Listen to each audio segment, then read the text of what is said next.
Selanjutnya, saya Elizabeth Rusanita akan menjelaskan bagaimana cara untuk melakukan uji Kruskal-Wallis dengan SPSS. Jadi, uji Kruskal-Wallis ini adalah uji yang dilakukan apabila data kita itu tidak berdistribusi normal. Nah, tadi uji ANOVA kita menguji bahwa kalau apabila data kita itu berdistribusi normal, sedangkan Kruskal-Wallis itu kebalikan dari ANOVA apabila tidak terdistribusi normal seperti itu. Nah, masih dengan menggunakan data yang sama yaitu data digital literasi. Jadi tadi sudah diuji homogenitas dan juga normalitasnya ternyata memang sama. Tapi anggap saja data ini tidak terdistribusi normal seperti itu. Nah, langsung saja kita klik analyze di sini. Kemudian uji non parametrik. Kemudian legacy dialog, kemudian independent sample, key independent sample yang ini. Nah, kemudian variabelnya, test variable listnya kita masukkan total. Kemudian berikutnya grupnya, variabelnya kita masukkan ke SSE, yaitu data sosial, status sosial ekonomi dari mahasiswanya. Oke. Nah, kemudian define ring-nya kita masukkan minimumnya itu adalah 1. Kemudian yang berikutnya adalah maksimum adalah 3. Kenapa 1 dan 3? Karena dia berdasarkan prasejahtera, mampu dan juga prasejahtera, kemudian sedang dan juga mampu. Nah, seperti itu. Jadi masing-masing diberikan nilai 1, 2 dan 3. Kemudian kita lanjutkan. Continue. Nah, kemudian di sini saya sudah klikkan jadi Kruskal-Wallis di sini. Nah, kita klik OK. Nah, jadi dapat kita ketahui ini adalah hasil dari tes Kruskal-Wallisnya. Jadi kita klik ini. Copy. Nah, kebetulan di sini saya sudah copy tadi. Di sini saya sudah copy. Nah, kita hapus dulu ya. Hapus. Sorry. Oke. Kemudian kita copy lagi, pastekan di sini. Nah, jadi ini adalah hasil dari uji Kruskal-Wallis. Dapat kita ketahui di sini Kruskal-Wallisnya adalah totalnya adalah 11,946, kemudian DF-nya 2, asymptote-nya adalah 0,03. Nah, jadi dari berdasarkan hasil uji Kruskal-Wallis pada tabel itu menunjukkan nilainya ini. Tadi sudah saya sebutkan nilai Kruskal-Wallisnya hanya itu adalah 11,946, kemudian DF atau degree of freedom-nya yaitu 2.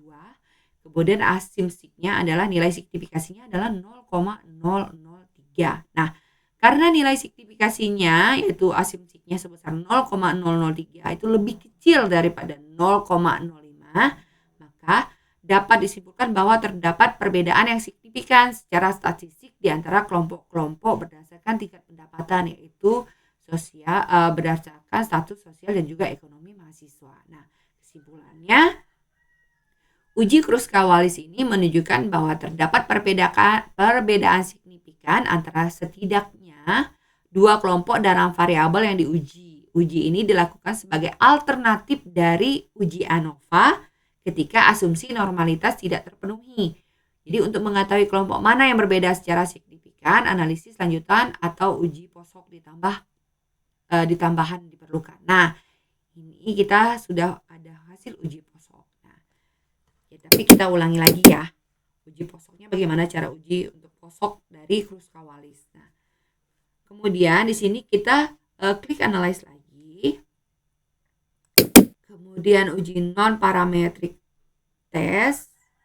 Kemudian kita klik independent sample. Kemudian objeknya kita klik customize analyze. Kemudian field-nya kita kasih yang test field, kita kasih dengan jumlah total. Kita masukkan jumlah total. Kemudian grupnya kita masuk ke SSE mahasiswanya. Oke. Kemudian kita masuk ke setting, kita masuk ke custom test. Nah, di sini baru kita klik Kruskal-Wallis One Way ANOVA Key Sample atau K-Sample. Maaf. Nah, kemudian kita klik Run.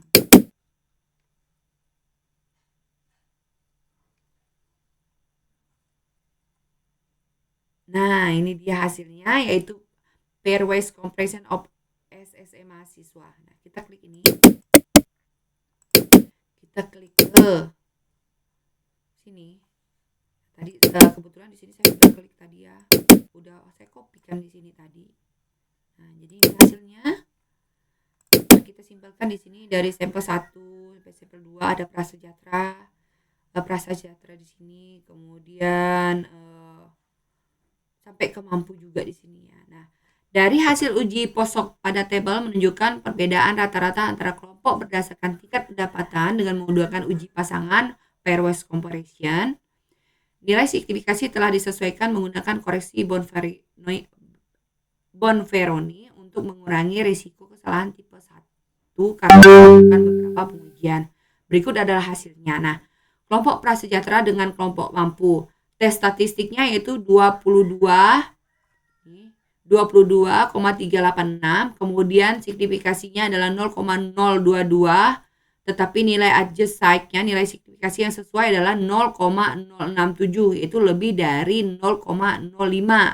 Hasil ini menunjukkan bahwa setelah penyesuaian Bonferroni tidak ada perbedaan signifikasi antara kelompok prasejahtera dan juga kelompok mampu karena nilai adjust sign-nya lebih besar dari 0,05. Nah, kemudian untuk kelompok prasejahtera dan kelompok sedang, tes statistiknya adalah 22,553. Signifikasinya 0,002 dengan adjust sign-nya adalah 0,005, kurang dari 0,05. Hasil ini menunjukkan bahwa terdapat perbedaan yang signifikan secara statistik antara kelompok prasejahtera dan sedang. Nah, karena nilai adjust sign-nya lebih kecil daripada 0,05. Kemudian yang berikutnya, kelompok mampu versus kelompok sedang. Tes statistiknya itu minus 0,167. Sedangkan signifikasinya yaitu 0,987 dengan nilai adjust sign-nya 1 lebih dari 0,05. Hasil ini menunjukkan bahwa tidak ada perbedaan yang signifikan antara kelompok mampu dan kelompok sedang karena nilai adjust sign-nya lebih besar daripada 0,05. Nah, kesimpulannya berdasarkan hasil dari uji POSOK dengan koreksi Bonferroni, terdapat perbedaan signifikan antara kelompok prasejahtera dan kelompok sedang. Kemudian tidak terdapat perbedaan signifikan antara kelompok prasejahtera dan kelompok mampu serta antara kelompok mampu dan sedang. Perbedaan ini menunjukkan bahwa kelompok dengan pendapatan lebih rendah atau prasejahtera memiliki distribusi yang berbeda secara signifikan dibandingkan dengan kelompok sedang. Jadi demikianlah cara atau bagaimana kita menguji dari Kruskal-Wallis ini. Demikianlah, terima kasih.